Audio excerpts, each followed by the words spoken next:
Abra sua Bíblia, por favor, no livro de Atos dos Apóstolos, no capítulo 27. Quero ler aqui 3 versículos desse capítulo, para que possamos hoje falar de um plano que Deus realizou, estava fazendo na vida do apóstolo Paulo, e que eu tenho certeza que, da mesma forma como na vida do apóstolo, na minha e na sua vida, Deus também traça planos. Seus planos não podem ser frustrados. Atos capítulo 27, versículo 23, 24 e versículo 25, diz assim a palavra do Senhor: porque nesta mesma noite, um anjo de Deus, de quem eu sou e a quem sirvo, ele esteve comigo. E ele me disse: Paulo, não temas. É preciso que compareça perante César. E eis que Deus, por sua graça, te deu todos quanto estão navegando contigo. Portanto, senhores, tende bom ânimo, porque eu confio em Deus, que sucederá do modo por que eu tenho lhes falado. Louvado seja Deus. Queridos, falar do apóstolo Paulo, das suas viagens, das suas incursões missionárias, é muito edificante para as nossas vidas, que servimos ao mesmo Deus, como também emocionante pela diversidade de situações que o apóstolo Paulo viveu, passou, para que ele conseguisse viver tudo aquilo que Deus revelava ao seu coração, tudo aquilo que Deus o prometia. E aqui no capítulo 27 não é diferente. Nós temos aqui talvez o relato da história mais emocionante do ministério do apóstolo Paulo. Bem verdade que não apenas esse foi o único naufrágio que ele sofreu, mas Lucas, aquele que relatava esse momento, não apenas porque tinha ouvido falar, mas porque estava presente nesse mesmo dia em que esse naufrágio aconteceu, ele relata tudo muito detalhadamente, falando ponto a ponto o que tinha acontecido, o que Deus tinha falado, aquilo que Deus estava realizando. E por isso que eu acredito que foi interessante para Lucas registrar esse momento aqui nesta carta, aonde ele relata todas essas coisas que o Espírito de Deus estava fazendo através da sua igreja, ali no início, nos primórdios da igreja primitiva. E toda essa história, esse contexto que vai falando aqui o capítulo 27, desta viagem, dessa incursão que Paulo estava fazendo, aonde ele tinha saído de um julgamento e estava indo para um outro julgamento. E ele se encontra então nessa situação que nos versículos que nós aqui lemos, nos coloca no meio dessa história. De um lado, olhando para trás, vem vários acontecimentos, vários fatos que aconteceram e levaram até este momento em que Paulo toma a palavra diante daqueles que ali estavam e traz então uma palavra de encorajamento para aquelas pessoas que estavam naquela mesma embarcação que ele. Para frente, nós tínhamos então a promessa de Deus sobre a vida do apóstolo, e que com certeza dentro do seu coração não havia nenhuma dúvida de que aquele que havia prometido lá atrás, quando ele ainda estava saindo em direção àquelas regiões, a palavra que Deus falou ao seu coração, lá no capítulo 23, no versículo 11, quando o Senhor fala para ele, dizendo: olha, da mesma forma que importou você falar em Jerusalém, também importa que você vá a Roma, pregar e testemunhar a meu respeito naquele local. Essa promessa fortalecia o coração do apóstolo Paulo em meio a todos aqueles acontecimentos que estavam se desenrolando naquela viagem que ele estava fazendo. E eu digo viagem porque talvez para muitos alguém imagine que ele, preso em cativeiro, estava sendo levado à força nessa viagem até Roma, nessa viagem até o lugar aonde ele iria diante de César falar do amor do Senhor Jesus. Não, ele não estava indo como um prisioneiro forçado. Ele estava indo sim preso, mas com o seu coração livre no Senhor, sabendo que Deus era quem estava conduzindo aquele momento. Ele sabia que não era pela mão do homem que ele estava sendo conduzido, que não era pela mão do rei Agripa ou do governador Festo que encaminhou ele para César. Não era por causa das mãos dos homens que ele estava indo naquele barco. Era por causa da vontade de Deus. Era porque Deus tinha um plano, meus queridos irmãos. E como eu disse aqui no início, os planos de Deus, Ele nunca falha.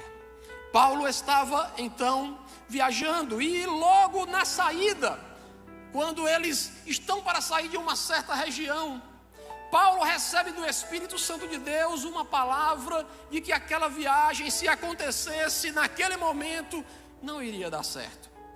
E ele procura então o centurião da guarda que estava ali comandando toda aquela operação de conduzir aqueles presos até aquela cidade. Ele fala para aquele centurião dizendo: olha, se nós formos, se nós sairmos, com certeza essa viagem vai ser muito desastrosa para todos nós. Com certeza nós vamos ter muita perda material. Com certeza nós vamos ter um desgaste físico muito grande e talvez a gente até tenha prejuízo nas nossas próprias vidas. Mas parece que essa palavra não agradou aquele centurião, que consultou então o capitão do barco e que falou então para o centurião dizendo: olha, nós podemos ir porque pelo que eu conheço, pelo que eu já tenho vivido, pelo que eu tenho estudado da arte marítima, tudo vai dar certo para a nossa viagem. E aquele centurião, ele prefere então ouvir aquele capitão do que ouvir as palavras do apóstolo Paulo. E aí então eles embarcam nesta viagem. E é interessante porque quando eles iniciam a viagem, parece que tudo está dando certo. Parece que tudo vai dando bem. A palavra do Senhor fala aqui no versículo 13 que soprou brandamente um vento do sul. Um vento que veio soprando brandamente. E talvez nesse momento o centurião tenha olhado para o apóstolo Paulo e tenha pensado em seu coração que aquele homem que estava falando era um enganador, era um mentiroso. Porque tudo o que estava acontecendo estava dizendo ao contrário do que ele tinha falado. Talvez o capitão do barco tenha batido no peito e tenha dito: ó, eu não falei?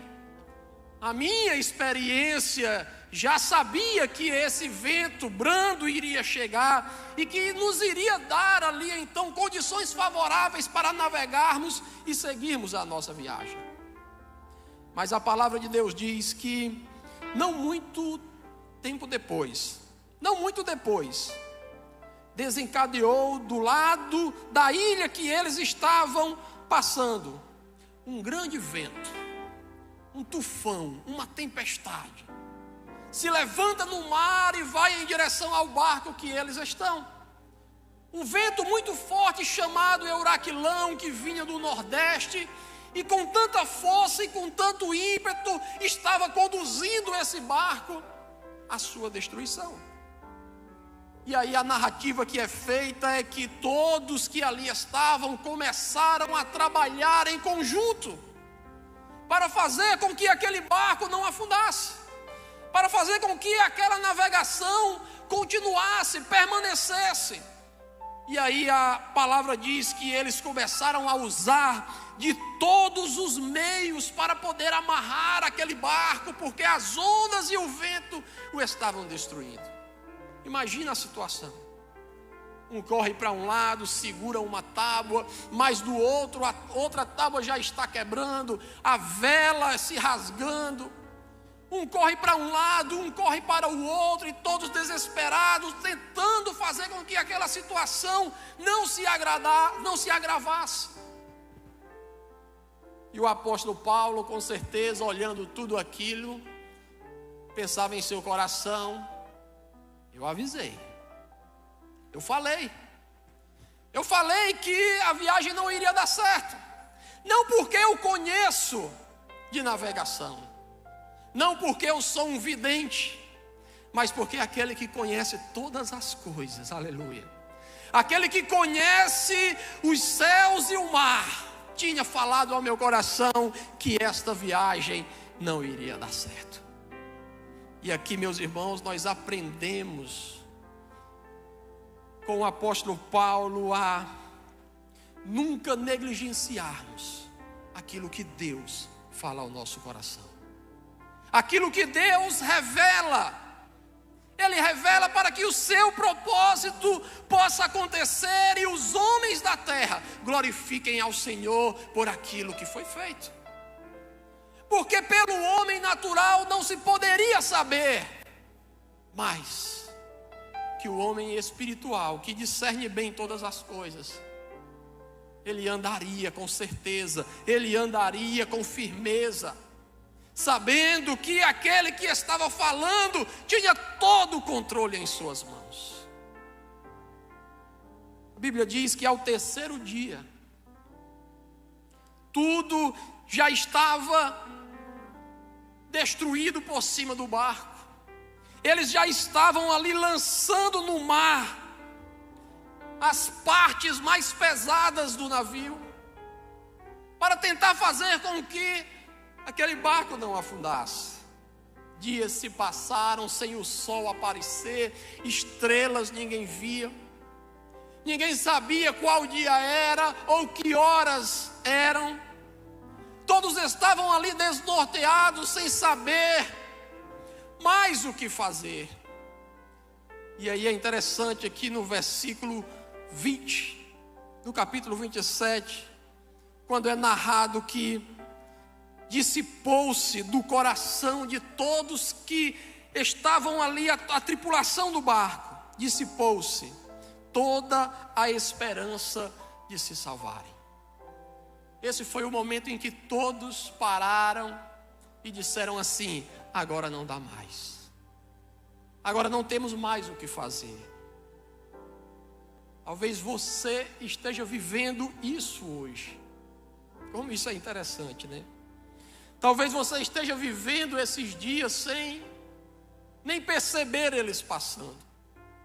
Talvez entre a segunda, entre a terça, entre a quarta, e você nem perceba qual dia é, tendo que ser necessário olhar para a pessoa que está perto de você e perguntar para ela: que dia é hoje? E alguém dizendo: hoje é quarta-feira, é dia de culto fé, e você dizendo: poxa, já quarta-feira, hoje? Meu Deus, dia desse era domingo.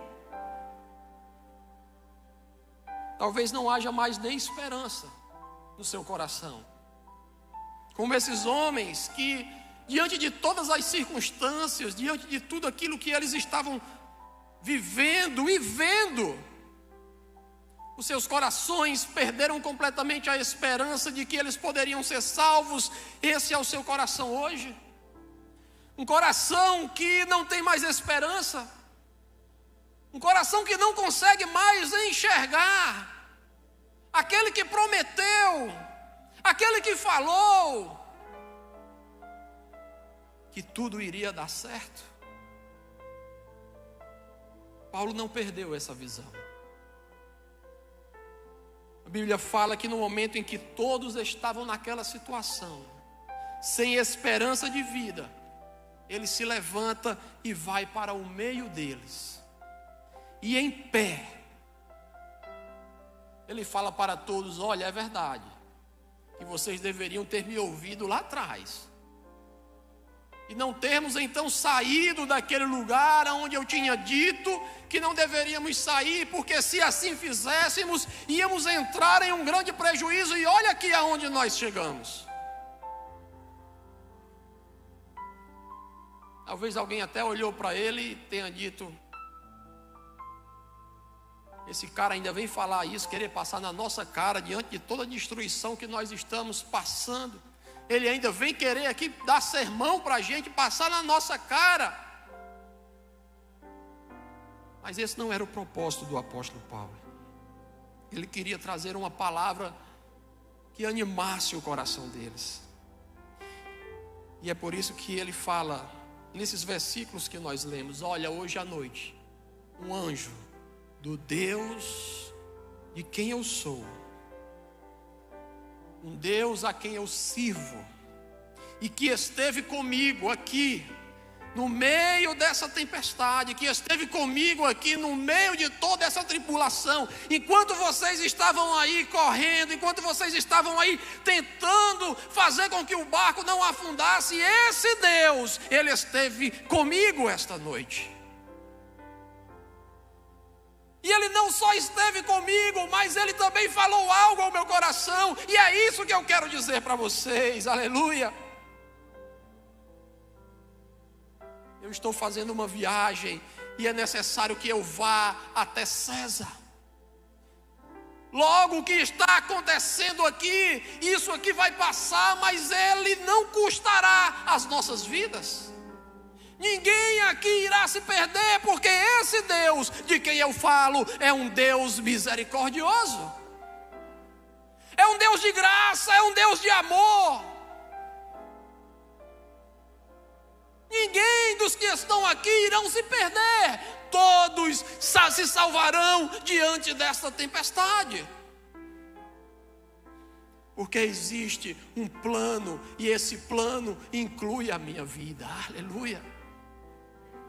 Oh, glória a Deus. Deus tem um plano que inclui a sua vida, meu irmão. Você não está fora do plano de Deus. Você acha que tudo isso que acontece está fora do controle de Deus?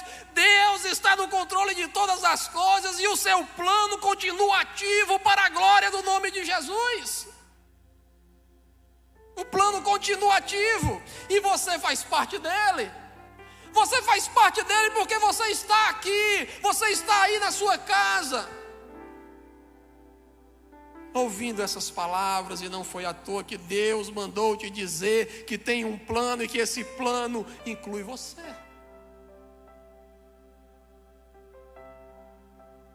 Paulo fala essas palavras ao coração daqueles homens,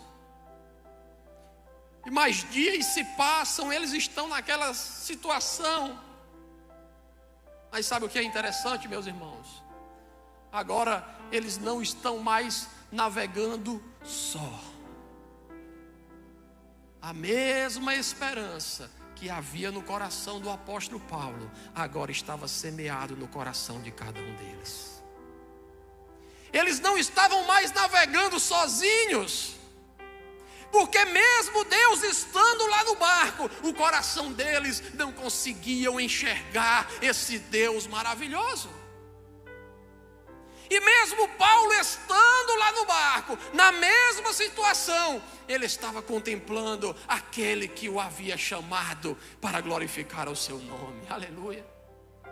Então não é questão de circunstância, não é questão de localização, é questão de coração, é questão de sabermos o que é que está em nossa mente, em nosso coração. Paulo não tinha dúvidas de quem era o seu Deus. Paulo não tinha dúvidas de quem ele pertencia, a quem ele pertencia. O apóstolo Paulo sabia que o Deus do cavalo estava com ele. Sabe quem é o Deus do cavalo, irmão? É o Deus que, quando Paulo ainda era Saulo, cavalgando em direção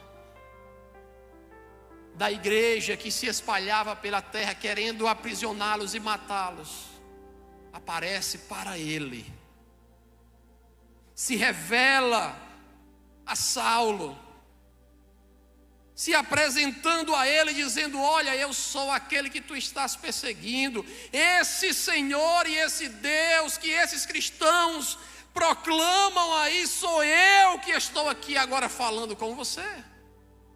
Ele cai do cavalo. Esse é o Deus do cavalo.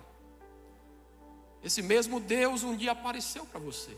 Eu não sei aonde, eu não sei quando, eu sei quando ele apareceu para mim. Eu sei no dia que eu caí do cavalo, quando ele se revela ao meu coração e eu entendo então que preciso nascer de novo. Você lembra desse dia? Pois bem, é esse Deus que está com você. Ele não te abandonou. Ah, pastor, mas eu não lembro porque eu não tive esse encontro com esse Deus. Quem sabe hoje não é o dia. Quem sabe hoje não é o dia que Deus vai se revelar ao seu coração. E até o final deste culto você vai ter um encontro com Ele. Um encontro verdadeiro, aonde você vai poder sair com um entendimento claro de que Ele está com você. Paulo lembrava do Deus da cegueira, quando ele não enxergava um palmo à sua frente. E ele levanta um homem, Ananias, para ir lá, orar por ele, impor as mãos sobre ele, e dos seus olhos como escamas caem, e ele passa a enxergar, não apenas fisicamente, mas a enxergar espiritualmente quem era esse Deus que o estava chamando. O Deus dos milagres. E quando ele olhava para o aleijado e vendo que aquele homem tinha fé para ser curado, ele disse: levanta e anda em nome de Jesus. E na mesma hora aquele homem se levanta e anda para a glória do Senhor. Paulo lembra desse Deus.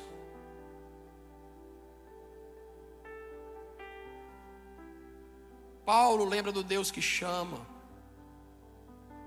do Deus que faz tudo tremer. Quando ele estava lá preso com Silas, e que louvando e engrandecendo ao nome do Senhor,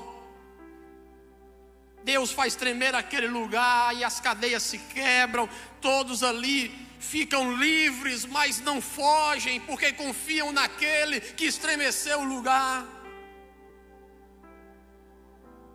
É desse Deus que Paulo lembra. Por isso que ele diz: olha, o Deus de quem eu sou. Aleluia. Ele também diz: o Deus a quem eu sirvo.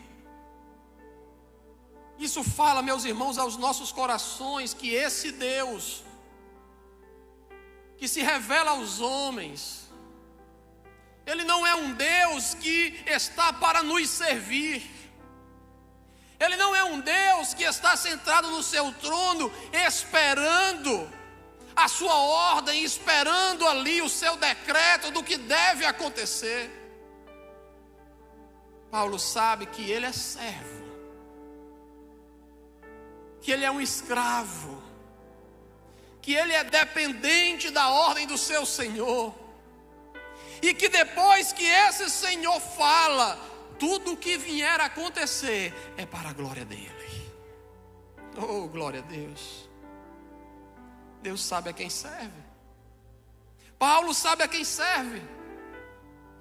Paulo sabe a quem ele está dedicando a sua vida.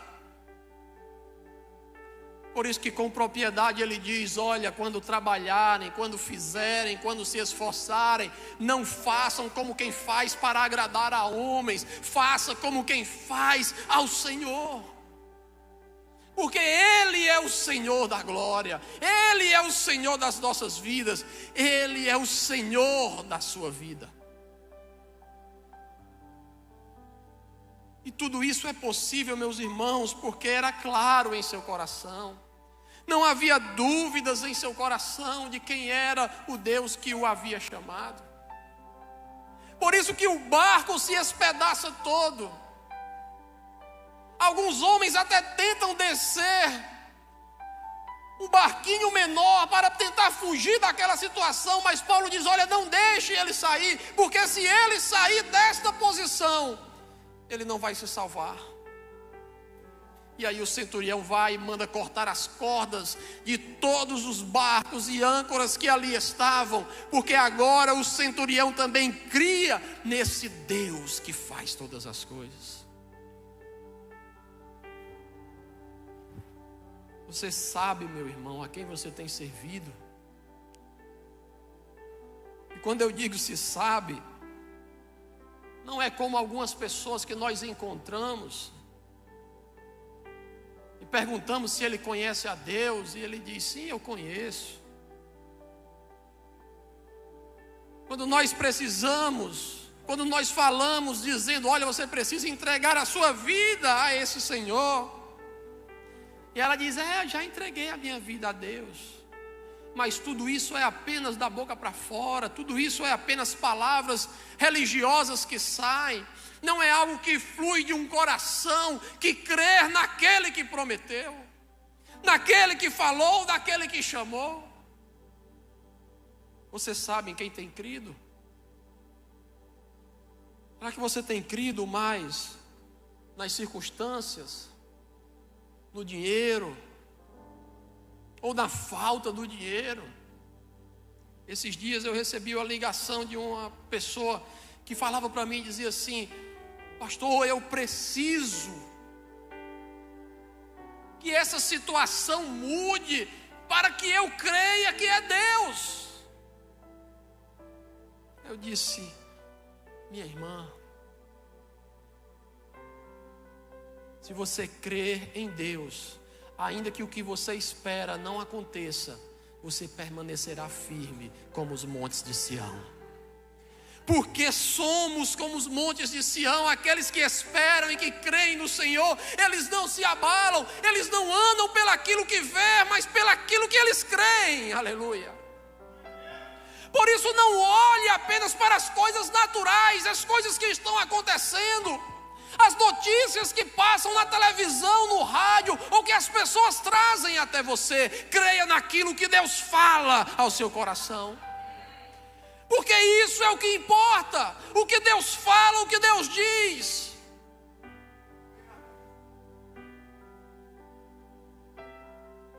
Esses dias, acho que uns 2 dias atrás, a gente estava orando, eu e a Alessandra, lá em casa, Deus falando aos nossos corações, dizendo: olha, é tempo de bênção. As coisas não são como vocês enxergam. E a gente estava ali na sala orando, e aí a geladeira faz tu, tu, tu, tu. Queimou a geladeira. Glória a Deus.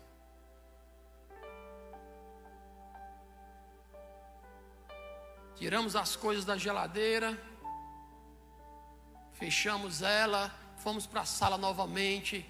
Vamos adorar ao nosso Deus.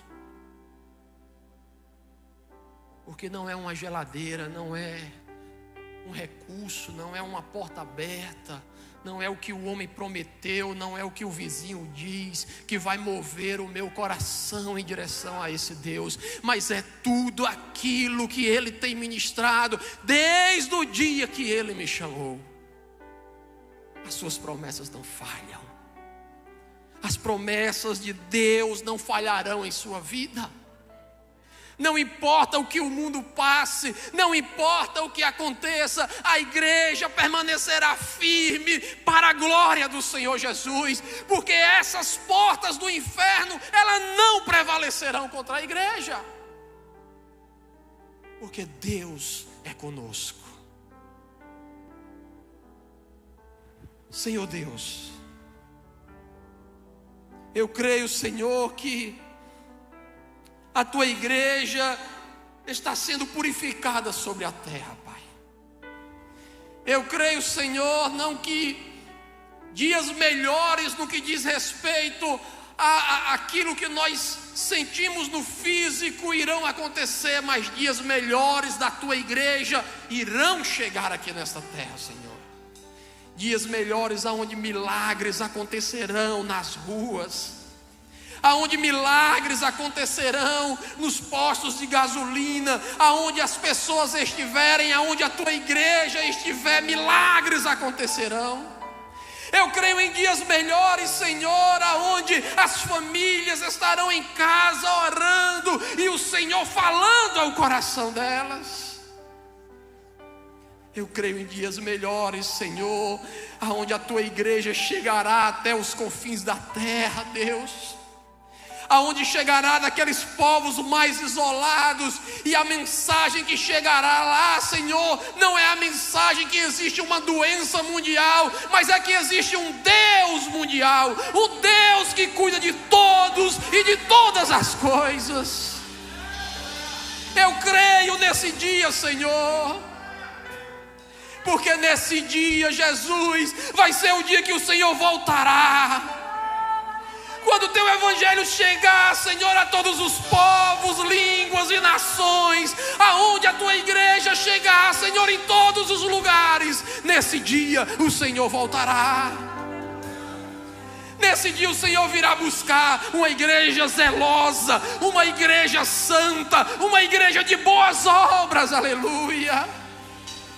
E nada disso diz respeito às coisas naturais. Tudo isso diz respeito ao mundo espiritual, Senhor. Esse dia vai chegar, Senhor, e nós fazemos parte desse dia.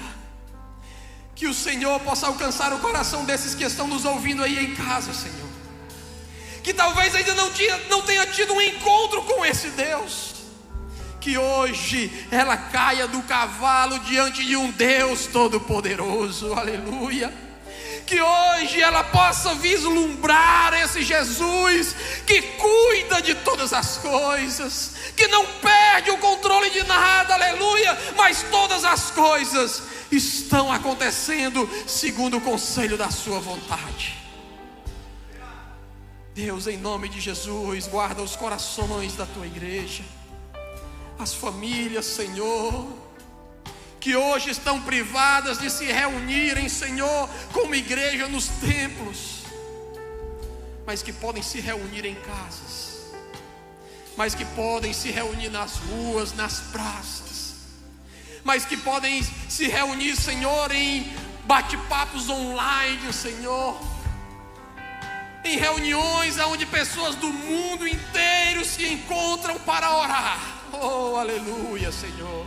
Enquanto a ciência se multiplica para o mal, Senhor, também a ciência se multiplicará para que o teu evangelho chegue até os confins da terra. Assim, Senhor, como a tecnologia avança para tentar escravizar os homens, Senhor, a tua igreja usa essa tecnologia para pregar o teu evangelho. Assim, Senhor, como os homens usam a tecnologia para roubar, matar e destruir, assim, Senhor, a tua igreja usará essa tecnologia para levantar sustento, para que a tua obra seja mantida nesta terra. É assim, Deus. É assim que esses dias são. É assim, Senhor, que os dias serão dias para a glória do teu santo nome. E assim nós te glorificamos, Senhor, esta noite, em nome de Jesus. A esperança